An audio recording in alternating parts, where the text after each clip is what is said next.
They said she was just a logistics girl, the one who printed forms and labeled crates. Nothing more, nothing less. But that was before the night the desert stopped breathing, before the outpost lights flickered out, and before 12 armed men stepped into a place they should have never walked into, unaware that the quiet woman they mocked was trained to kill with nothing but the air in her lungs and the bones in her hands. And before we go deeper, tell me where you're watching from.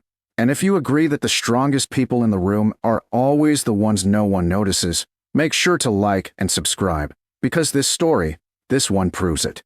Serena Vale was 28, small, calm, soft-spoken, the kind of woman who never raised her voice even when the heat baked the metal walls and tempers flared across the outpost. The soldiers at Forward Relief Post 6 called her Clipboard Serena, Miss Supplies, the spare, as if her presence was as insignificant as the dust gathered in the corners of the tents. She didn't argue, didn't defend herself, didn't remind them that she once spent 3 years training in facilities without windows, studying movements designed to kill before breath could be drawn. Instead, she walked quietly through her days, carrying boxes twice her weight without a sound, logging inventory with the precision of a surgeon, and always, sitting with her back to the wall, eyes drifting toward exits the way other people looked at sunsets. Private Rowan noticed it first. He was 19, new, clumsy, the kind of kid who still wrote letters home and apologized when he bumped into doors. He watched the way Serena moved, balanced, centered, like every step was measured, like her body was always waiting for a command no one else could hear. "She's weird," Lieutenant Barron muttered one afternoon as Serena corrected his supply report without looking up. Those types always snap eventually. Barron was tall, loud, and decorated, the kind of officer who filled every room with his ego before anyone else could breathe. Serena simply nodded, adjusted the papers, and stepped aside. She never seemed bothered, not even when they laughed about her behind her back, mimicking her calm voice, her quiet steps. What no one realized was that quiet was where she lived. Quiet was where she became dangerous. The outpost sat on the edge of a hostile border known as the Red Strip, a place pulsing with rumors of insurgent units moving through the dunes like ghosts. Every night, the desert wind dragged sand against the metal panels, a soft scraping that kept most people awake. But Serena slept lightly, deeply, peacefully, because she had lived through worse sounds, darker nights, longer silences. The first sign of trouble came on a Thursday evening, just after the sun bled into the mountains and the sky turned the color of dying embers. A flicker, a small one. The lights across the southern fence dipped once, then steadied, then dipped again. Rowan noticed.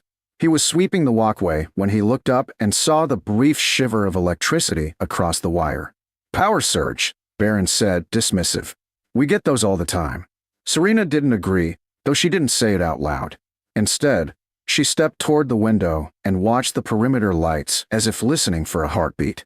Rowan felt the tension, thin, invisible, sharp as a thread pulled too tight. He saw her shoulders subtly shift, saw her fingers curl slightly at her sides, saw her weight settle on the balls of her feet. The kind of stance no supply clerk needed. The kind of stance taught behind locked doors. Dinner came and went. Officers laughing loudly, soldiers playing cards, everyone brushing off the flicker as nothing more than an energy hiccup in an old generator. Serena sat alone at the far table, slicing her food into perfect squares, not eating, just watching. A storm was building, but only she could feel the air tightening. When the sun disappeared completely, darkness climbed fast across the outpost, swallowing the sand, the barriers, the checkpoint signs. And then, at exactly 21:14, the lights went out. Not a flicker, not a dip, a full collapse. The kind that hits like a held breath finally being released. In the first second, people cursed. In the second, chairs scraped. In the third, Serena stood. Rowan felt it rather than saw it. The shift in the air, the quiet straightening of someone who had been waiting a very long time. Barron shouted something like, "Stay put. It's just the generator." But no one could see where he was pointing because the darkness was absolute. Thick, total. Serena moved through it like she could see perfectly. She reached the bunker door before someone tripped over a bench behind her.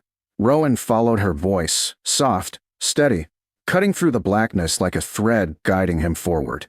Stay low, she whispered. Stay quiet. Two simple commands that settled into him like instinct. Outside, the wind died suddenly. The sand stopped scraping. The air held still. Too still. And then came the sound, soft, wrong, not from the wind or the machinery. Footsteps. 12 pairs. Moving in a slow, predatory rhythm across the outer mesh flooring. Another soldier whispered, "Is that our patrol?" Serena answered before anyone else could breathe. "No." That's when Rowan realized her voice had changed. Not louder, not panicked, but sharpened, like metal drawn across stone. Baron stumbled toward the emergency radio, smacking buttons, cursing. No signal. No static. Nothing. Somewhere outside, something clicked. A latch. A gate.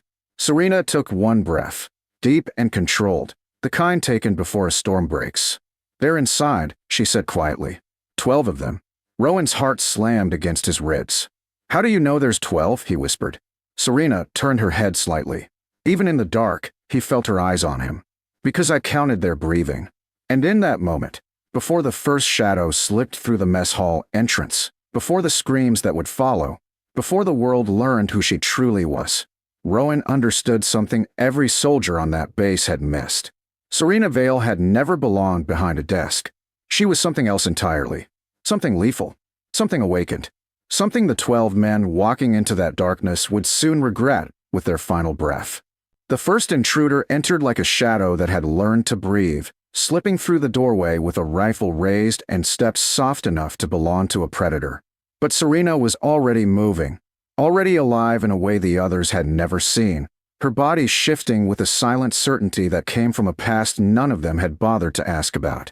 Before his boot even completed its second step inside the mess hall, Serena caught his wrist midair, twisted, and dropped him with a blow so precise it stole the sound from the room. No one even processed what had happened before she moved to the second man, who was still lifting his weapon when she slammed the side of his jaw with the base of her palm, disarming him with a fluid motion that sent his rifle skidding across the floor. Panic rippled across the soldiers, not because of the intruders, but because the woman they thought they knew had become something unrecognizable, a force moving with surgical calm. The third attacker lunged forward, blade glinting under the weak emergency lights. But Serena stepped into his strike, turned her hip, and flicked him so cleanly that Rowan wondered if she had rehearsed the movement 1,000 times in some hidden room far away from this desert. Around them, shouting erupted in multiple languages, boots thundered across metal grates, and the remaining intruders tried forming a bracket around her, switching from stealth to brute force tactics. But Serena flowed between them like water finding cracks in stone. She sidestepped a rushing attacker, hooked her arm around his neck, and used his momentum to swing him into another man, both collapsing with a dull crash that sent dust spiraling through the faint emergency glow. Another raised his gun, finger trembling on the trigger, but Serena struck the nerve in his wrist before he could fire. His hand spasmed. The gun misfired into the ceiling, and she used the recoil to elbow him square in the temple. Baron tried shouting orders, but fear strangled his voice. He hadn't trained for this, hadn't expected to watch a woman half his size dismantle a dozen armed fighters with nothing but timing and intent. Rowan could barely breathe as she took down the seventh man with a sweeping kick that knocked him into a metal table, then ducked a wild swing from the eighth, countering with a heel strike that dropped him instantly. The ninth came from behind, attempting to choke her with a forearm, but she bent low, grabbed his leg, and yanked him forward so violently his body folded before he hit the ground. Even the intruders seemed to realize something was wrong. This wasn't luck, wasn't desperation, wasn't adrenaline. This was training. Old, classified, disciplined training. The kind reserved for people who were never meant to be known. The 10th man tried to retreat, but Serena caught him by the vest and slammed him against the wall, knocking the air from his lungs before he crumpled. The 11th attempted to lift a fallen rifle, but she reached him before he could blink, knocking it away and driving her knee into his ribs with a precision that made his entire body buckle. Only one remained, the 12th, broad-shouldered, masked, more experienced than the others. He circled her slowly, understanding far too late that he was standing in the wrong room, on the wrong night, against the wrong woman. He swung with controlled aggression, but Serena parried, redirected, and locked his arm behind him in a bone-tight hold that pinned him to the concrete. His knife clattered out of his hand. His breath hitched. And in the silence that followed, Serena leaned down, calm, breath steady, and whispered, "It's over," before forcing him unconscious with a chokehold delivered with the mercy of a professional who knew exactly how much pressure a body could take before breaking for good. When she stood, the room looked like a battlefield forged out of shadows and silence. 12 men sprawled across the floor, none dead, none able to stand. Every soldier staring at her as if she had peeled off a mask and revealed the truth underneath. Baron's hands shook so violently he nearly dropped his rifle. Rowan's mouth hung open, words stolen by the reality settling around them like dust. Serena stood barefoot, sweat dripping down her temple, breathing evenly, her expression unreadable. And as the emergency lights glowed faintly against the scattered bodies, she finally turned to them, not with pride, not with anger, but with the kind of quiet resignation that only someone who had tried very hard to leave a life behind could carry. In that heavy, stunned silence, Baron whispered the question trembling in the minds of everyone present. What are you?" Serena didn't answer immediately. She simply wiped a streak of blood from her knuckles, exhaled slowly, and said, "Exactly who I've always been. You just never looked close enough." By the time the sun tore its way over the horizon, the outpost no longer felt like the same lonely speck of metal and dust it had been the night before. It felt like a place that had witnessed something it would never be able to explain on any official report. Soldiers moved with a stunned quiet, stepping around shattered glass, toppled chairs, and the 12 restrained intruders lined up under tarts, each one marked with the precision of someone who knew exactly how to break a body without ending it.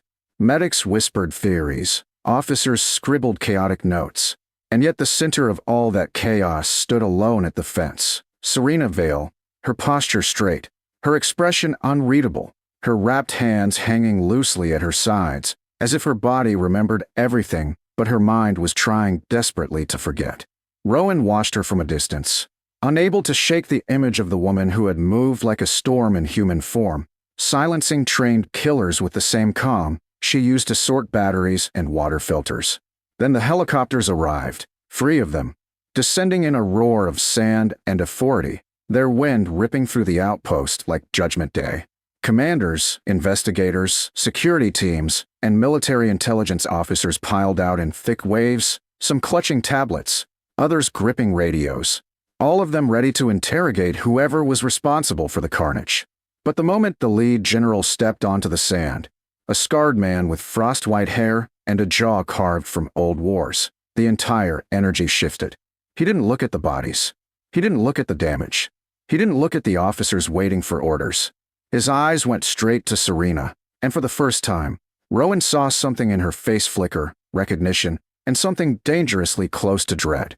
The general marched straight to her, boots striking the desert floor like a metronome of truth, and with every soldier watching, with Baron frozen in humiliation, and with Rowan's heartbeat pounding in his ears, the man who outranked everyone for miles snapped into a crisp salute.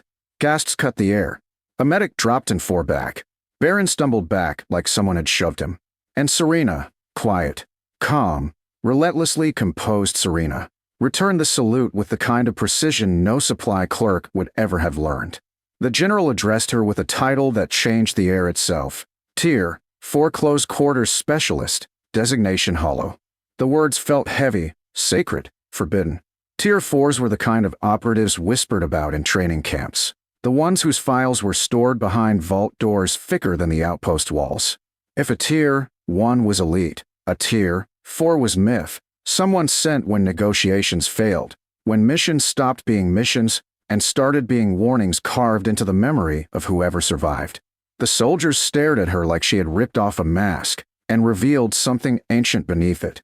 When asked why she was here, why she never disclosed her status, Serena didn't hesitate. She told him she had chosen a life of quiet work because she had grown tired of the things she was forced to become, that she had retired at 25 because her hands remembered too much, and her sleep remembered even more. The general didn't scold her. Instead, his gaze softened with the kind of understanding that comes only from men who have buried more friends than strangers. He turned to the assembled officers and announced that her actions had prevented a catastrophic hostage event, stopped a coordinated strike, and saved every living soul inside the outpost.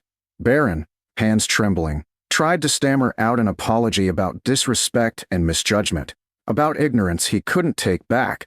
But Serena only looked at him with a tired gentleness and told him, "Respect isn't about rank. It's about attention. Pay attention to the people beside you." It humbled him more than any reprimand ever could. Words spread fast, faster than wind, faster than fear, and within hours, a request was filed to rename the reinforced mess corridor Vale Hall, the exact place where she stood alone between 12 men and the rest of them. But true to who she was, Serena didn't stay to watch plaques be made or stories be embellished. She walked back to the supply tent, wrapped her bruised fists tighter, and began reshelving equipment as if the night had been nothing more than a minor inconvenience. And as Rowan watched her, this woman who hid hurricanes inside silence, he understood something he would carry for the rest of his life. The most formidable warriors aren't the ones who boast, or threaten, or demand to be seen. They're the ones like Serena Vale, small, quiet, overlooked, the kind of people the world passes by without realizing that their shadows hold entire wars.